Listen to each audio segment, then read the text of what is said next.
Hey everyone, welcome back. Today I have for you Cover V2. So, the reason I chose this map is that looking through them, I look at this and I make my assumptions of who I think would be good, and then I go to the map analysis page and I see top of the line Kindle by a large margin, and the only issue I have is I'm not quite understanding why that is on this map. My thought process was maybe a global damage CO, and to be fair, global damage COs are quite oftenly picked, and with decent success. But what is it that makes Kindle such a threat on this map? So, to figure this out, I look for two players, one playing Kindle, one playing Drake, because that's in the same tier. Just so happens that these two guys, two really good players in general. So, on this map, things to somewhat note, you do have what supposedly is a weak side. I don't think it's 100% a weak side, to be honest, just because these two are kind of look like they're set up to go to the left. So if we look at the reinforcement lines, this one pretty much covers this. Oh, hold on, let me draw you a line. Covers a line similar to like this. It's good for. And okay, so obviously for vehicles, it's probably really close to be right on top of reinforcing this. And you could. One consideration is because it's only 19k in income even, there, especially early on, there's going to be a lot of infantry, and those infantry are going to be really good for crossing this little river. So you could easily feed a decent amount of infantry up here along with this base that keeps feeding vehicles and fight pretty decently over here. One thought process I have is that, let's say this line of reinforcements and let's say this line of reinforcement, right, from this base. If you're going to fight, let's say, in this area, it seems kind of reasonable that you can send vehicles from both of these little bases to fight. So if you really wanted, you could possibly make this your strong side if you wanted to, as long as you kind of continue to fight in this little football I made. That's a possibility if you wanted to. Bringing up the opponent's line, we can see it's a little tight in the center, but there's no good reason to fight in the center, because on this map I'm going to consider these towers very contestable, because they're right between both reinforcement lines. That's pretty much it. This city is also somewhat contestable, and vice versa if you were to flip it. I see most matches I see people, if they're going to try to like harass or threaten a city, it's usually this one right here. So let's say if the threats on the map tend to be, number one, these comm towers, there's not a huge advantage to being in the center right away, especially because in the center there's these two cities which arguably are going to be difficult to flip anyway. So I think most of the fights are going to happen here and here on these two fronts. This does have open HQs, unprotected HQs. I wouldn't say they're vulnerable though, and I think this is one of the main reasons why so many people chose Sammy on this map. And yeah, who would choose Sammy on this map? But I don't think the HQ cap is a realistic win condition on this map, because for Sammy to get it, he has to be within 5 moves. 1, 2, 3, 4, 5. Boop.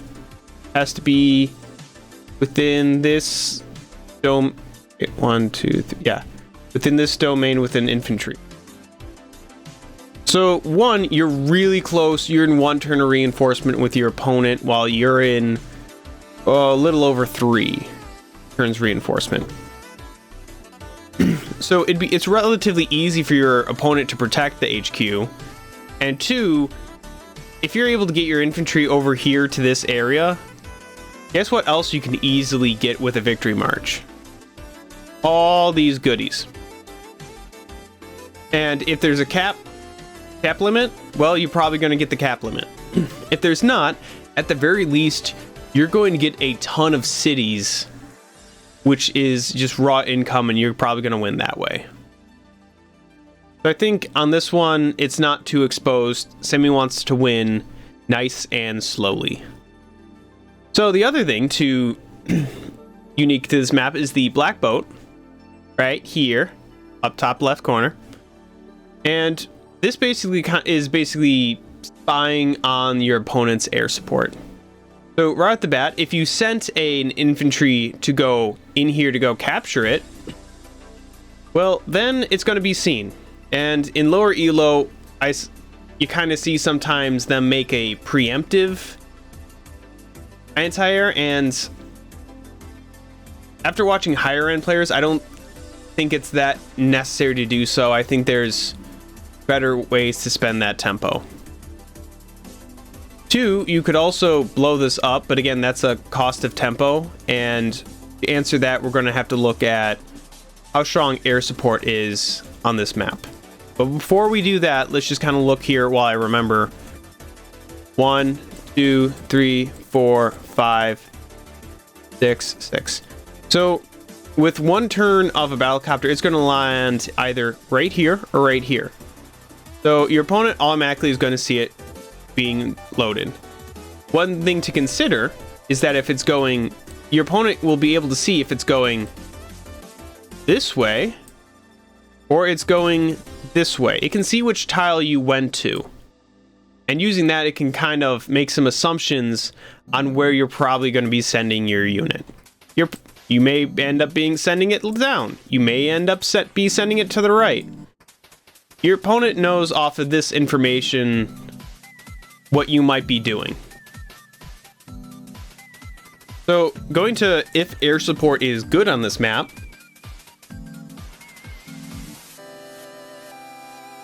let's bring up the reinforcement line and air support. So this is 2 turns of battlecopter reinforcement and 3 turns respectively. So what you can kind of see right away is that it's nearly an entire turn behind vehicles. And that's not great. And that's why you can get away with making a battlecopter, and as soon as you see your opponent's battlecopter, then produce your anti-air.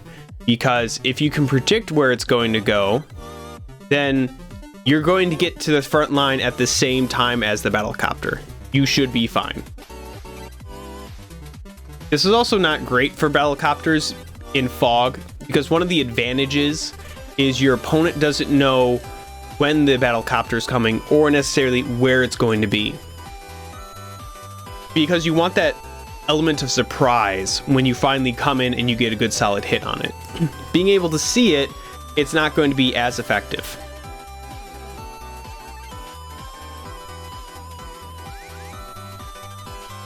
Okay. Quick side note on Drake, just because I feel like bringing it up.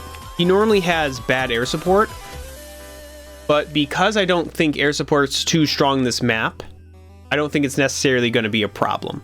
Now, does Drake still want battlecopters? Yes, but he wants battlecopters mostly for increased unit count on this map, because he wants to keep unit count up. He can't spam copters. It doesn't make sense to spam his copters. He'd rather use that extra income to build tanks and have a little change left over. All right, moving onward.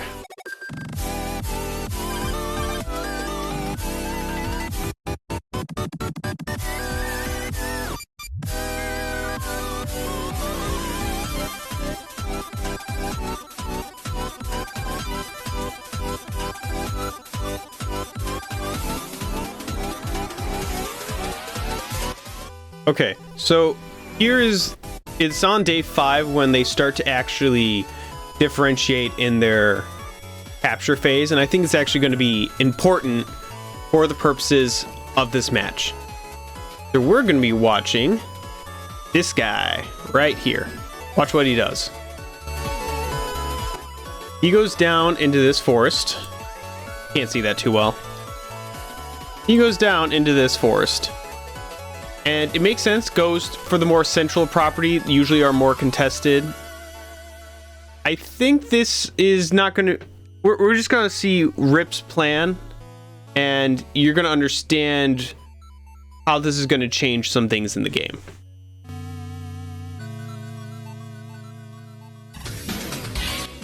Okay, Rip's turn. So we're looking at this guy right here. We're looking for what he's going to do.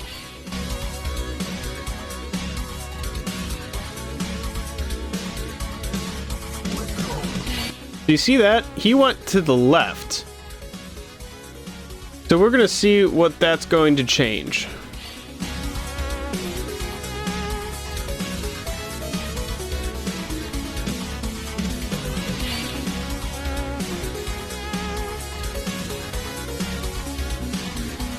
Boosts in the tank to get vision, and then he starts capturing the comm tower.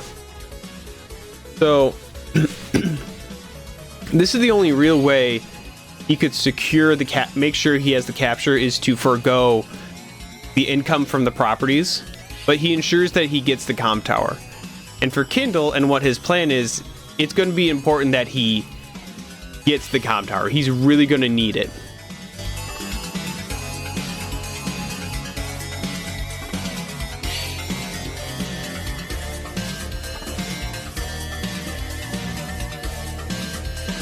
So this is going to leave GetGood in a little bit of a income advantage, but it's not going to last forever. He's going to get like a couple thousand out of it at most. All right, Rip goes in, gets vision, and he puts the unit and starts capturing. Now, in no way is Rip going to get this. So what's the plan here, right? GetGood has a tank. Rip only has a recon. What's going on?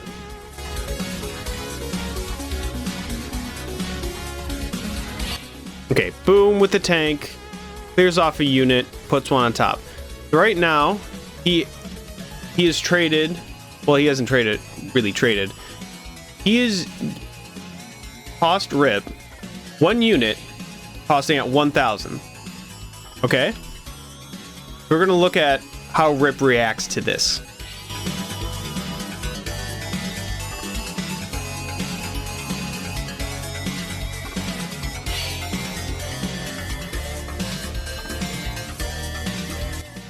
Alright, so goes in with the recon, right? Clears off that infantry. Puts an infantry on the comm tower, gets a hit. Finishes off with another infantry, right? So right now, Rip just traded that one infantry, $1,000 unit, for 2 infantry, total of 2,000. Question becomes, if GetGood just pushes into that, what will happen? Now, in some way, this is kind of forcing GetGood to engage, because Drake is a super power CO who favors his super, and Kindle's more of a day-to-day / power CO. So Kindle wants to take brawls and wants to encourage fighting on properties where she can win.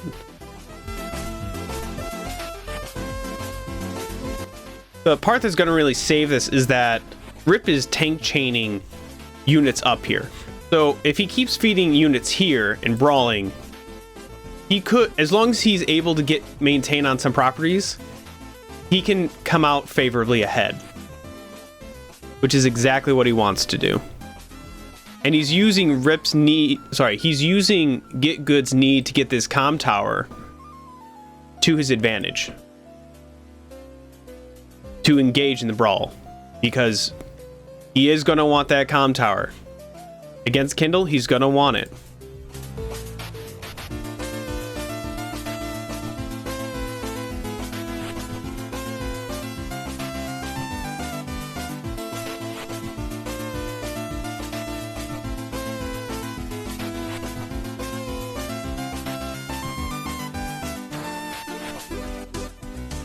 Okay, so this right here is not a great formation. And it's not a great formation because he's against Kindle. Here is a... I believe this counts as a... Wait, is it just... Hold on. Urban terrain. This counts as an urban terrain tile. Great. So that gets advantage. This is an urban terrain tile. Gets advantage. Bringing Kindle into one-shot territory for certain units. So can he sees this artillery, can he get a hit on it? Can he target it?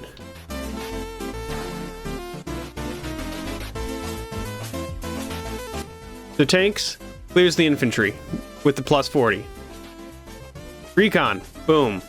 He needs the second hit on that. Tank, one shot to recon. Second recon, boom.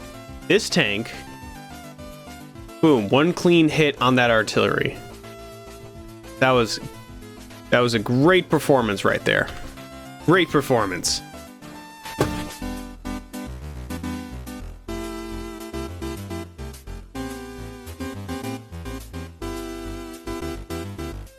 So he's coming in, okay, getting some damage.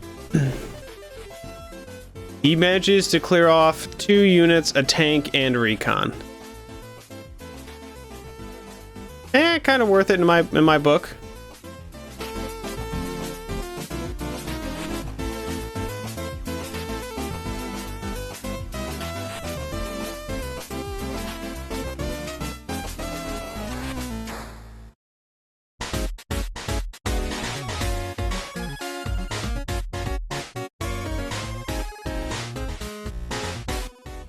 So right now Rip is pulling away after this engagement. I think it's a good idea.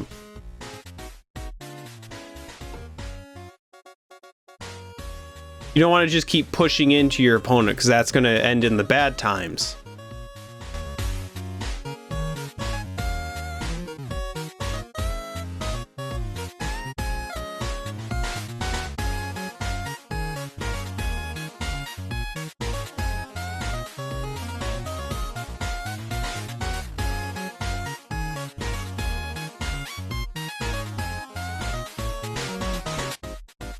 So right here, if we look at GetGood, my thought process is that it's easy to target this guy right here. You could knock off this guy and target this. I think the issue here is that he left a lot of, when walling up, he left a lot of sides open. Like this tank has 3 sides open. This tank has 2 sides open. There's a lot of different ways to hit his tanks. So you could clear off the tanks pretty easily. If he had an extra unit, I would have loved to see an extra unit here, because it would have made it more difficult for Rip to target these tanks. So boom. See, that would have stopped him from going into the forest. Boom. Delays that capture, okay. Finishes the tank. Delays this capture. The whole premise is that he's going to try to delay this as long as possible, because the more of an advantage Kindle can get, the easier it's going to be to get up ahead, because Kindle needs to get up ahead before the global damage hit, before that tsunami hits.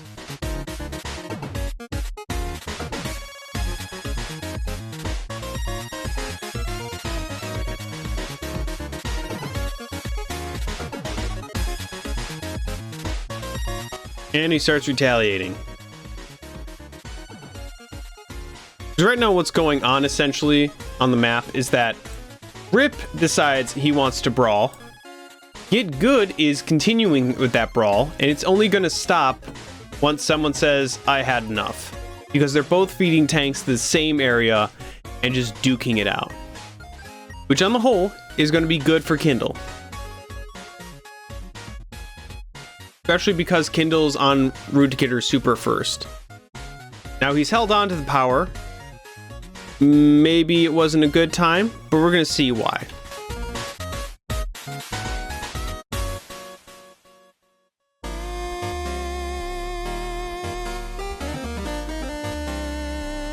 Okay. Going to pull back. Deny the captures. And pull back, right?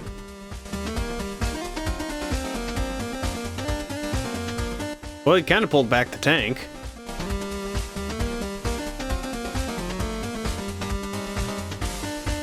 And this is the first issue right here, where not having the comm tower puts him at a disadvantage. With that comm tower, he would have secured the 2-hit KO on this unit. Once doing that, he can put a unit of his own on here. Issue now is that Rip can just remove his infantry, put on a tank, and hit this recon. Get the get the boost, and just destroy it one shot. Part of the issue with not having this comm tower is that it reduces his ability to ensure 2-hit KOs, which is going to be very important.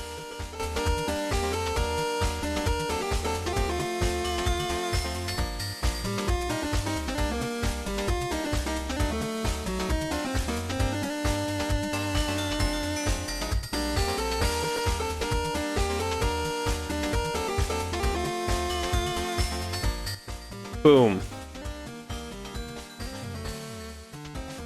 So high society. Thoughts on this? Because normally when you're taught to play Advanced Wars, you're usually taught that Kindle prefers to pop her normal power over and over again. Kind of. Now that other certain urban territories also count towards it, it kind of makes her super a little bit more viable as an option. And the thing that I like about the super, and apparently Rip is going to utilize, is that the super doesn't rely on you having to be on properties to get the firepower boost.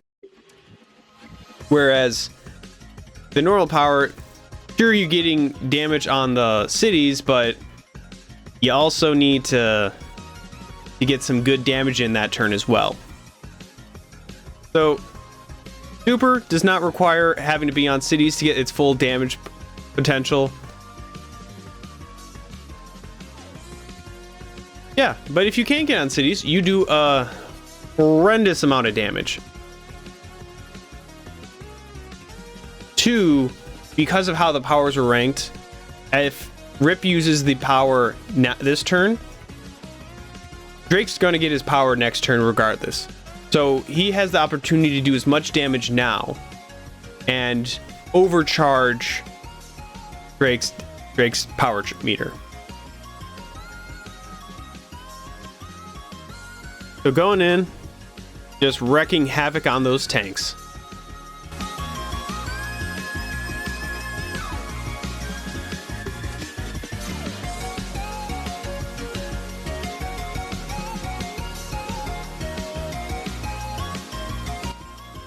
So the Typhoon hits, and just look at the damage right now. So it does about 20 damage, 20% of the army composition damage.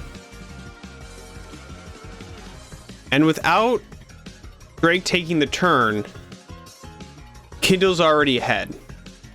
So that's good for Kindle. However, Rip has to bring that underneath at half a turn for him to be back on top on this match. If not, Kindle starts the next round of power charge with a slight advantage.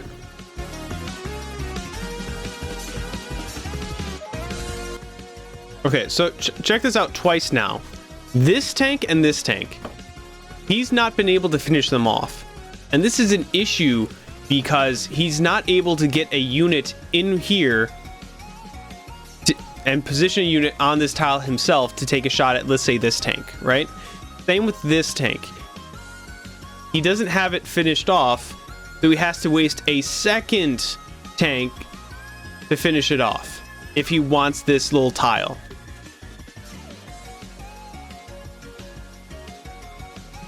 So right here, full HP tank hitting a 1 HP tank. Not really that great. You also put it in the enemy's range to attack if he wanted to.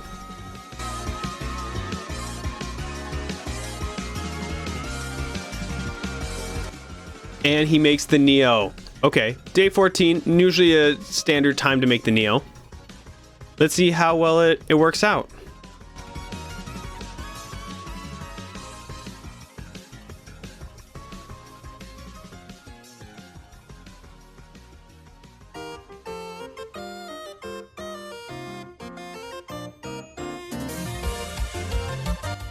So it looks like both sides are pulling back, licking wounds, repositioning. Makes sense. Makes sense. Not even Kindle just wants to keep balling into fights. This over here, I think he went to hide his infantry and he moved out his recon here. I think that's going to come to bite him in the butt because of this tank. This tank is going to wreak havoc on this guy.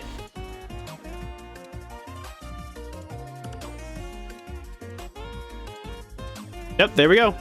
Tank one-shots. Boom.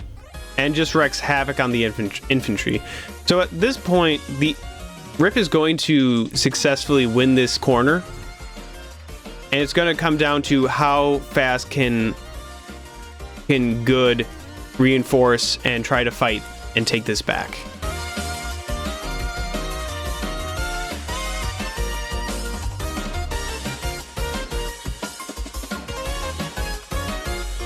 And look, Rip's even making mechs. Best of luck with that mech. And over here, I'm just gonna assume that Good's plan here is to reduce the healthiness of these infantry as much as possible to reduce the time, to increase the amount of time it takes to capture, because he knows these guys are going to get wasted, but he knows he wants to reduce the likelihood of these cities flipping.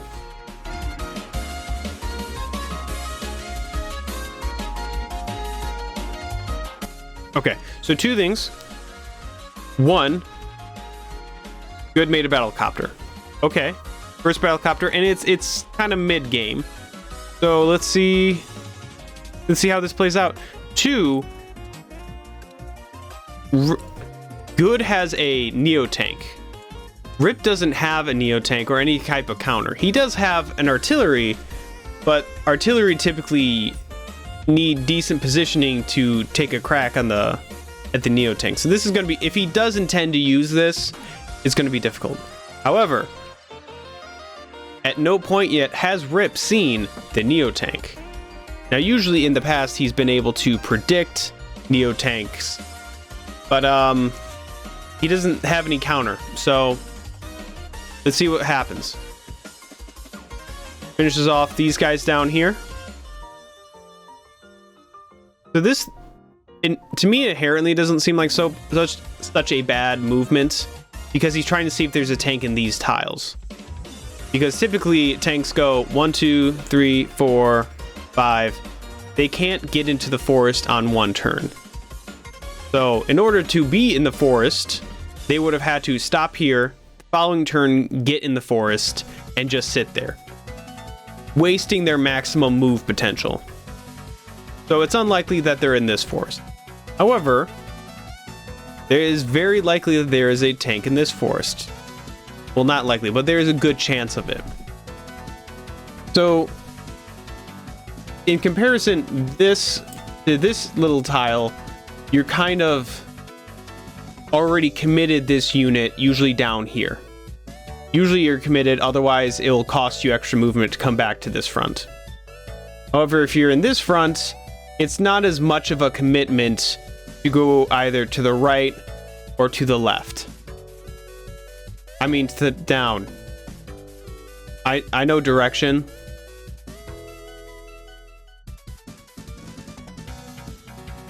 By the way, this guy, can I get there? There he goes, is in range of that recon. So he's going to hit that recon next turn for free. Okay, so look at what Rip did down here. 5 HP unit, 5 HP unit. Boom. Healed up. He's intending for this guy to capture this city. And this guy's going to capture this one. And hopefully there's going to be no way he can stop it.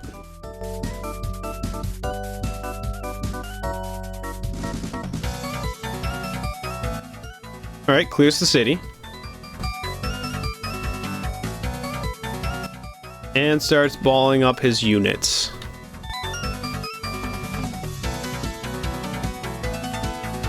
And already I don't like that move. So you kept this hidden, and usually you like to hold on to it for the element of surprise. However, you showed it to Rip, and you used it to kill an infantry. And then how much value is down here once you break through the wall? My thought is I'd rather have yeeted this recon down here to make sure I'm getting the best out of this Neo. Because 1, 2, 3, 4, 5, 6. If anything, I guess you could have hit this. You could, if you wanted to, get a hit on a tank. I don't know if that would have been good though. But I digress. You're using it on it. You're showing it off and killing an infantry. And then this turn, he's using all his tanks and recons to deal damage to the infantry. The issue is that you're using these heavier units to attack into infantry. And the issue I have here is that you're also well within your opponent's second turn reinforcement lines. So there's possibility of an extra tank in there. Well, there's almost certainly an extra tank that's going to be able to hit you. And all these tanks aren't really going to be fully useful to do maximum damage to your opponent in order to minimize retaliation.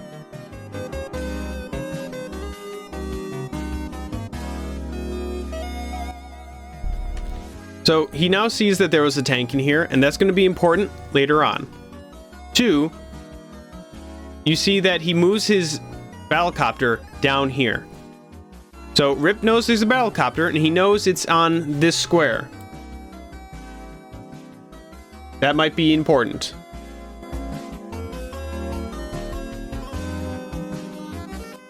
In fact, 1, 2, 3, 4. You can actually see that there's a tank in here right now. That's also going to be important.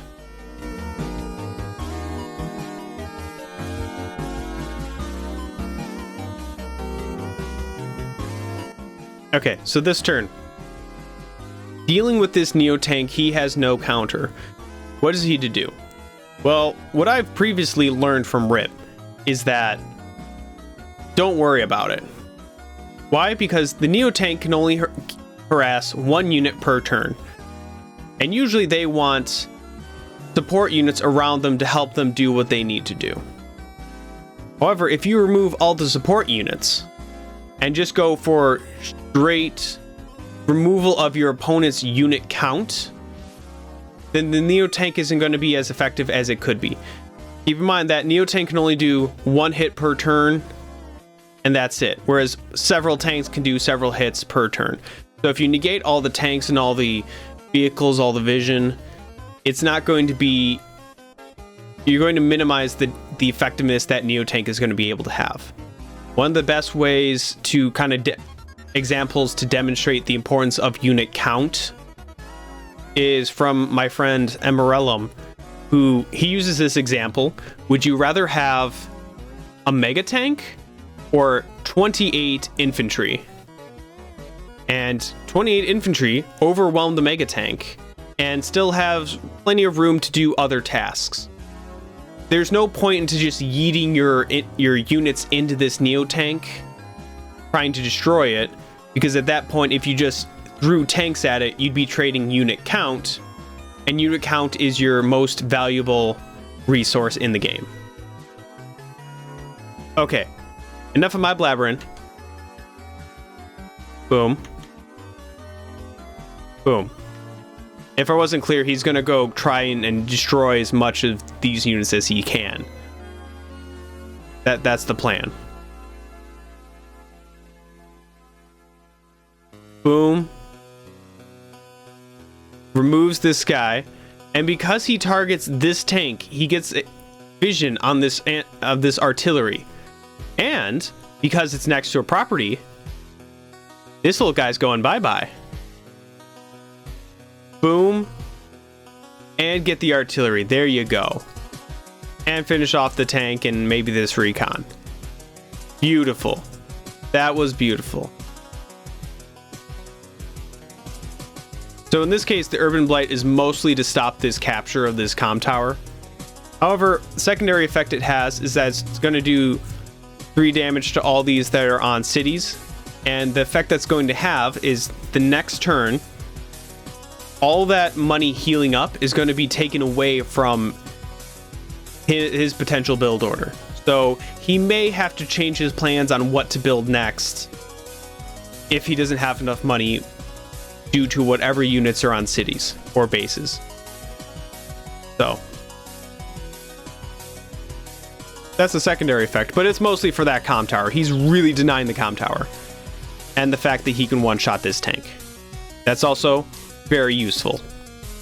Now watch this. Captures this. Starts cap on this.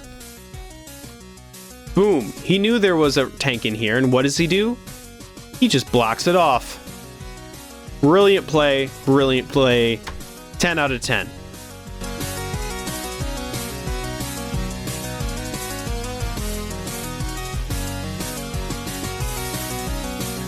Okay, so let's start watching this. Boom. He one-shots this. But he can't contest these two. In order to stop the flip, a $4,000 trade, he has to get his super this turn. Really, he could pop his normal if he wants to, but he really would rather pop the super. So he has to get, about 20 this turn. Gonna be difficult. Let's see if he can do it. This right here, this engagement. It's why I don't like Drake's copters. That is a horrible... That's a horrible engagement. It just is. And also, right here, another good example of what happens when you don't get the comm tower. He cannot securely one-hit KO tanks on the plains. That's one of the huge benefits to having a Neo tank over a medium tank. Having that advantage to just break through walls. He doesn't really have that ability to secure it because he doesn't have the comm tower. Side note on the medium tanks, one of the reasons I like medium tanks, especially in lower income maps, is because they won't affect your build order as negatively as a Neo tank. So a Neo tank on this map is going to require you to save up a little bit, and you're going to only be able to have infantry that same turn. Whereas Rip has a medium tank, which is a potential counter to the Neo, a potential, and it's a potential because Kindle has firepower boost, so that she can utilize to actually counter that unit. But also it allows him to build this anti-air. Remember, he sees his copter, the copter has started harassment. Get this out here. He needs an anti-air. So he doesn't have to choose and make as many sacrifices by building the medium tank. Alright, off my soapbox.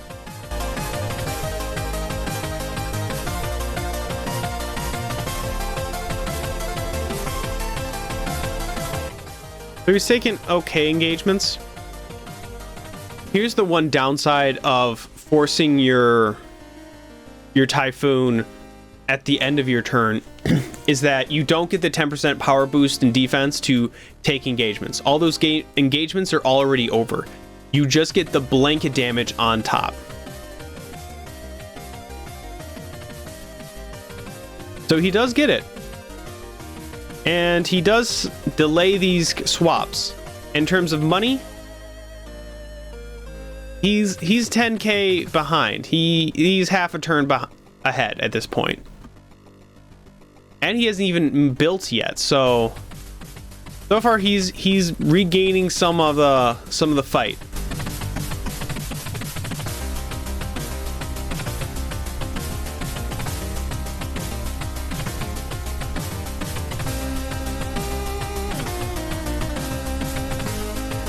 So this right movement down here is important because this unit does not have a chance of being shot down to 1 or completely off the city.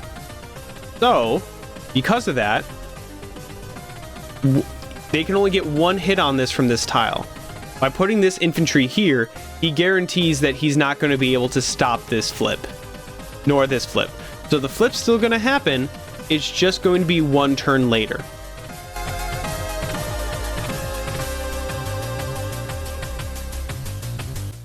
It looks like in general Rip's pulling back. Makes sense.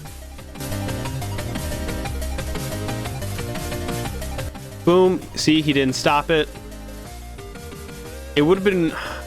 So my thought process here is if the tank went here, then Rip would have fired. I don't know if it's worth Rip firing this on the recon and then leaving it open. Because at the very least, then this tank could have come in and joined the party. Tank on the comm tower. I'm a fan. Get the recon in there. Vision. Boom. Vision. Boom.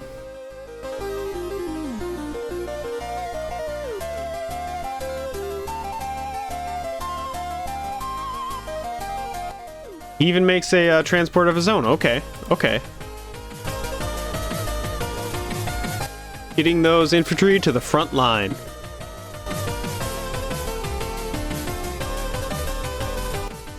Vision of the tank. Boom. And place the artillery to help zone this area. So, from this, he can definitely see Rip's artillery. So... he just has to stay out of this little square, this little diamond, and he should be good. Probably not push in, because all his supportive units are still way back here, and they'd have to travel a bit of distance to get here, so they don't have optimal choice of tile to hit from.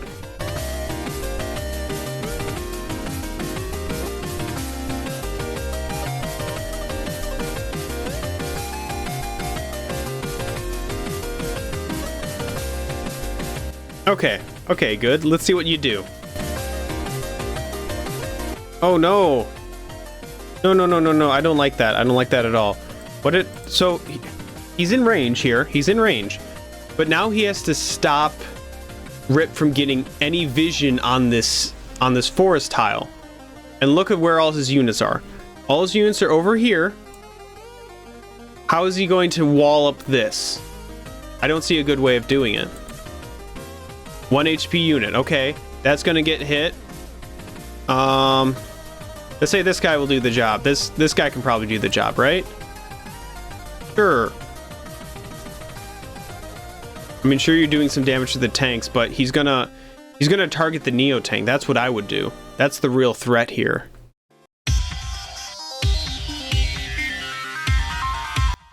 And then down here, it's still gonna take a little bit of time for these infantry to get down here. So Rip just has to buy time before he starts to threaten retaking these cities.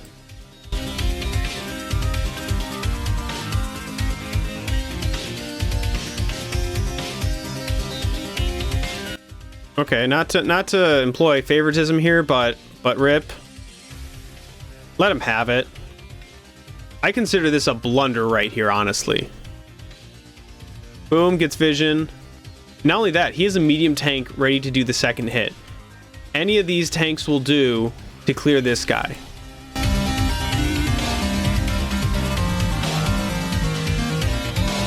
Boom. It's a shame it didn't get it completely destroyed, but you know, it's neutralized it. It's not able to effectively do its proper job now.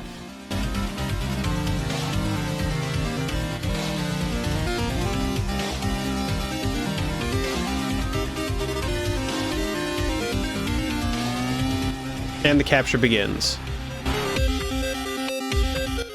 I'm not seeing an actual way Rip can stop this capture. The flip is gonna happen.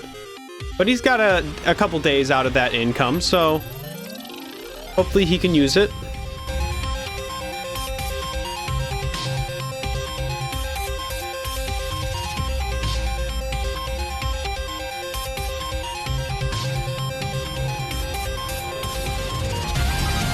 Okay, gets vision.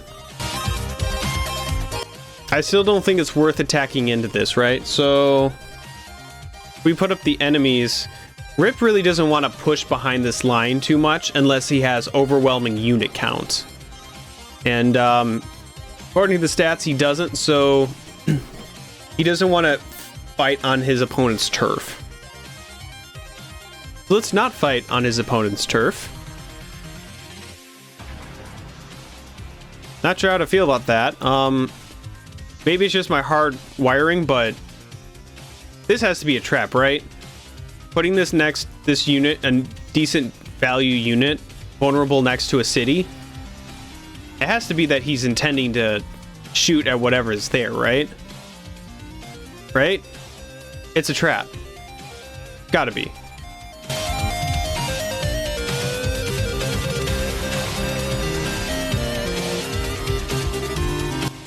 Ooh, Rip makes his first battle copter.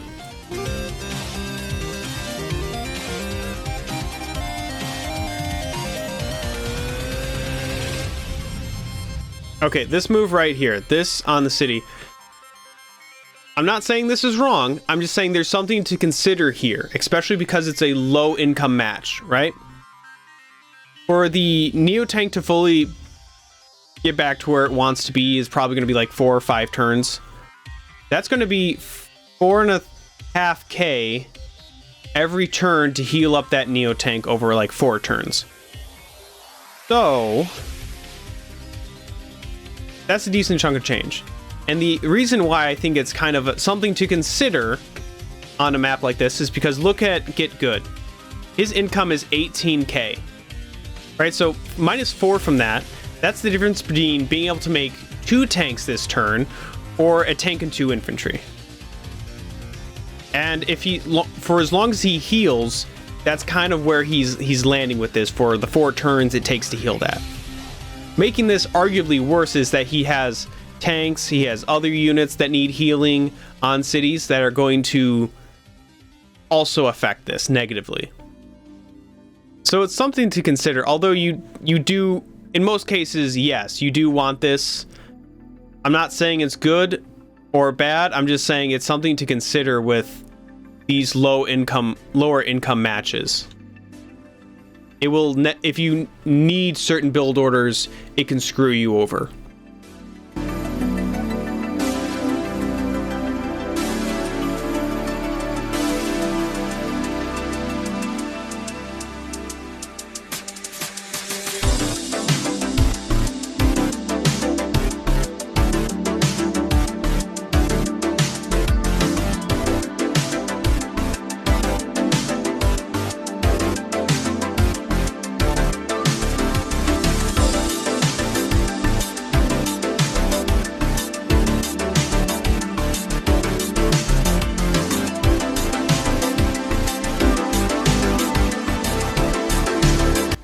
So, as of Good taking his turn, he is currently behind in the army composition value. So,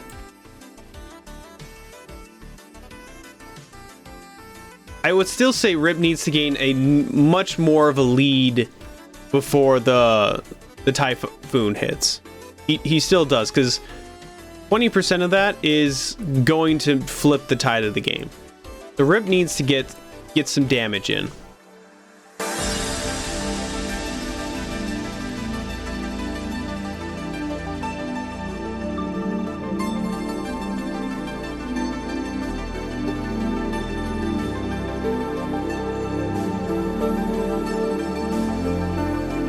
So over here, I'm kind of assuming that Rip really wants to get this comm tower. And maybe the thought here is that the only thing really to one-shot this would have been an anti-air, but I guess he's banking that he doesn't have an anti-air. I mean, the next best thing would be this battlecopter, but it still doesn't completely destroy it unless... Can an infantry do it? I don't know. We'll see. Almost. And again, if he had the comm tower, this would have ensured its destruction. This is really... Not having this comm tower is really negatively affecting Drake in this match.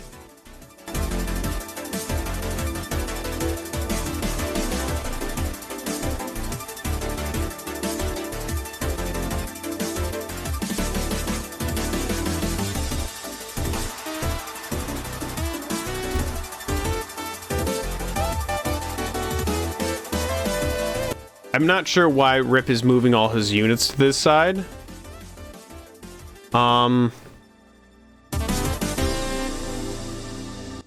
Maybe it gives him a little bit more of a walling ability because the wall becomes here rather than this zigzag pattern.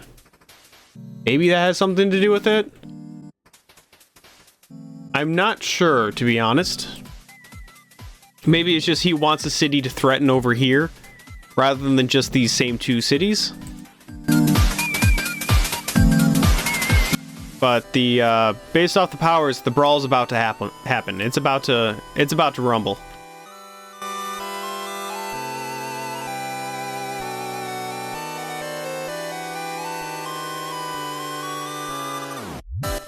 So all this is overcharging Kindle right now.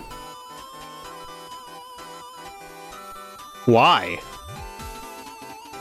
Why? Oh, that's why. This is his version, because Drake doesn't have battlecopters, this is his version of yeeting battlecopters into an anti-air. He's doing it for the charge. He wants to get the charge first to decimate Kindle, so Kindle can't, the next turn, just wipe the floor with him. Okay, let's see this. Is he almost there? Oh, he's there now. A third Typhoon. Ooh, and this guy's even almost out of fuel. 2 more turns and he's gone.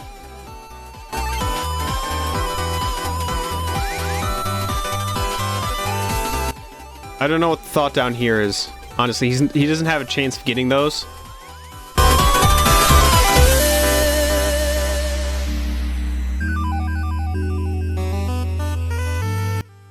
Okay, someone explained to me this mech right here. He just kind of yeeted the mech into enemy positioning. I'm not sure what he has to gain from this maneuver whatsoever. So, I don't know. I don't know if this was worth it.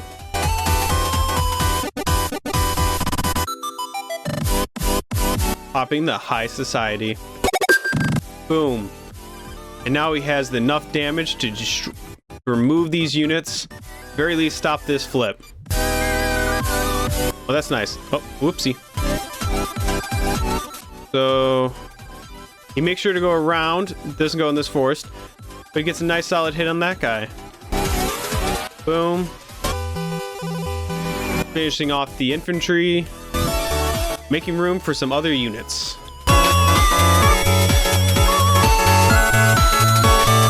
Just getting rid of all his units. Boom, nice. That's beautiful thinking. Clearing this guy. He sees that this is open. Throw him on city. Get that one shot in. Boom. and then hit the artillery. Great wall busting. That's nice. Gets rid of the copter at this point.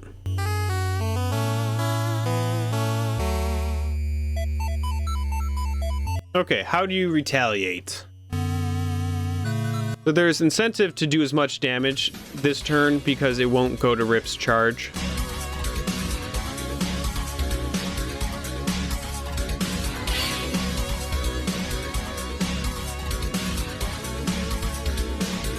Okay, in retaliation, boom, clears off that unit. Does he want to pull away now, or is he going to push into it? Oh, even on, that's a missile silo. Even there, he's taking this engagement, and I mean, there's probably a way you can target these guys, but there being two, there's not a great way to deal with them where they're not going to be able to hit your Neo tank the next turn.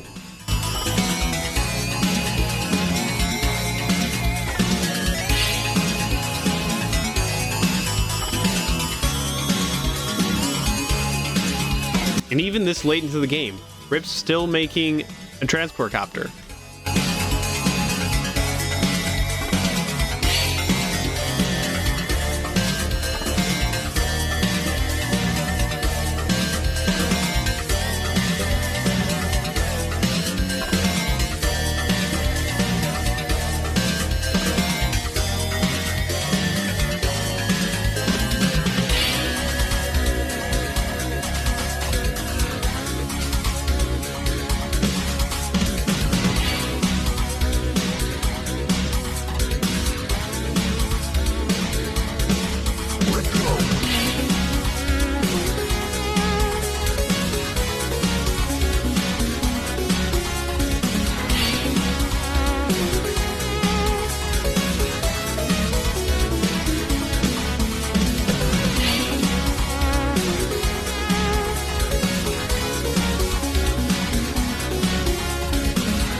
At this point, I'm thinking that Rip is just too far ahead in any of the indicators to really lose at this point.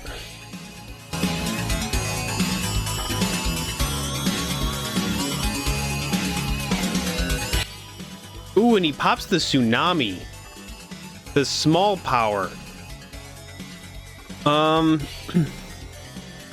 don't think it's enough, my man.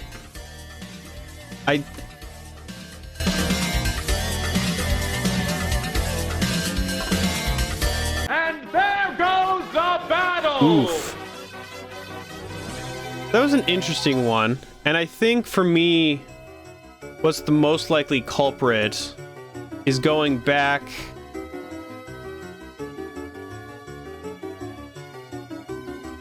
to this, right? Going back to this, right? The fact that he didn't try to capture, if he used this guy to go here and secure this capture, it probably would have ended up much better for him. Because multiple times during this game, there were instances where there was that one HP left over that just screwed him. And being able to completely get rid of that unit would have been so helpful to him. But in the end, it just kind of screwed him over. Even with that, he was still doing pretty well. I would say right before he made that blunder with the Neo tank. I think that also kind of that was a decent chunk of damage against him.